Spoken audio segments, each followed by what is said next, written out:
Hey, what is up guys, welcome back to the channel and welcome back to Gran Turismo 7 update 1.48. In today's video I'm going to go through the 5 brand new engine swaps which came alongside this update. Very much a Honda themed update in terms of the engine swaps, which seems to become I guess a bit of a pattern at this point, with different manufacturers getting featured each and every single month. And we're going to start off with the latest brand new engine swap to the game, which is the B18C Integra 1998 engine swap. This is the first time we've had this engine in game, and it's actually going in a brand new car straight off the bat. Another first for Gran Turismo 7. This one is going to go in the Honda Civic SIR2 EG from 1993, the brand new generation of Honda Civic, which of course came alongside this update. In terms of the stats and performance, there is a fair bit of change when it comes to actually swapping this engine.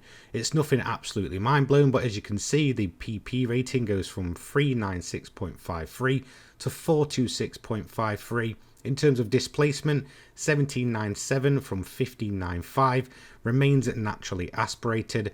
Of course, the drivetrain is going to stay at FF. In terms of the weight, it does go up slightly by 2 kilograms. Brake horsepower is going to go up to 198 with max torque to 19.0 and weight to power ratio going to 5.31. In terms of price, 137,000 for this one. Next up, we have another brand new engine swap to the game. This is the K24A Civic swap. This, of course, comes from the RCR Garage Civic, and surprisingly enough, it doesn't actually go in the standard EG. However, this does have 4 brand new swaps to it. The first of the bunch is the Honda Civic EK. This is the road-going version from 1997, which up until this point didn't actually feature an engine swap, whereas the 1998 did, featuring the K20 swap. In terms of stats and performance, as you can see, this one changes from 436.08 to 528.77. Displacement remains the same. It goes from naturally aspirated to turbocharged. In terms of the weight, there is a fair increase from 1050 kilograms to 1118. Max power goes from a measly 176 bhp to 389. In terms of max torque, that does also increase to 44.8, and the weight to power ratio is a very good 2.82. Overall, on paper, a very strong start. The next up for the K24A engine swap is actually going to be another EK version of the vehicle. This, however, is the touring car. In terms of the stats, it goes from 541.13 to 529.08, a slight drop. It goes from naturally aspirated to turbocharged, 247 to 389 brake horsepower, 44.8 max torque, and 2.40 in terms of the weight to power ratio, with the standard price point of 250,000 credits. Bit more expensive than the B18C.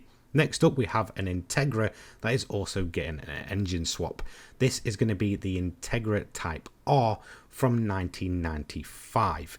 This version, once again, just like the 98, did actually not have an engine swap, but now does. As you can see, getting the K24A for 250,000 credits, a fair increase from 461.80 to 527.86. Displacement isn't going to change, naturally aspirated to turbocharge, a fair jump in weight from 1060 kilograms to 1127, 197 brake horsepower to 389, 44.8 in terms of max torque, and weight to power ratio is 2.85. Overall, not a bad swap in terms of swapping it into this vehicle. Then we also have a non-Honda that is also getting a Honda engine swap.